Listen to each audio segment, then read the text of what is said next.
Mahindra Thar, Royal Enfield Bullet బండి, కోట్ల రూపాయలు విలువ చేసే 2 ప్లాట్లు, ఐఫోన్లు, రోలెక్స్ వాచ్, ఇవన్నీ ఎవరివో తెలుసా? ఓ సాధారణ పోలీస్ కానిస్టేబుల్వి. డ్రగ్స్ కేసులో పట్టుబడిన అమన్దీప్ కౌర్ను పంజాబ్ పోలీస్ శాఖ సస్పెండ్ చేసింది. తాజాగా ఆదాయానికి మించిన ఆస్తుల కేసులో ఆమెను పంజాబ్ విజిలెన్స్ అరెస్ట్ కూడా చేసింది. మొన్నటికి మొన్న ఏప్రిల్లో నార్కోటిక్స్ కలిగి ఉన్నందున డ్రగ్స్ యాక్ట్ కింద కేసు నమోదు కావడంతో అమన్దీప్ కౌర్ జైలు పాలయ్యారు. నెల రోజులకే మే 2వ తేదీన బటిండా కోర్టు బెయిల్పై ఆమెను విడుదల చేసింది. తాజాగా 1.35 కోట్ల రూపాయలు విలువ చేసే ఆమె ఆస్తులు మొత్తాన్ని ఎన్డీపీసీ యాక్ట్ కింద సీజ్ చేశారు.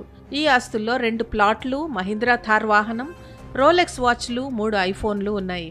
2018 నుంచి 2025 మధ్య జల్సాలు చేస్తూ ఇన్స్టా క్వీన్గా పేరు సంపాదించారు అమన్దీప్ కౌర్. దీపం ఉండగానే ఇల్లు చక్కబెట్టుకోవాలని భావించారు. కానిస్టేబుల్గా ఉన్న సమయంలో అక్రమ సంపాదనకు అలవాటు పడ్డారు. భారీ ఎత్తున డబ్బులు వెనకేశారు.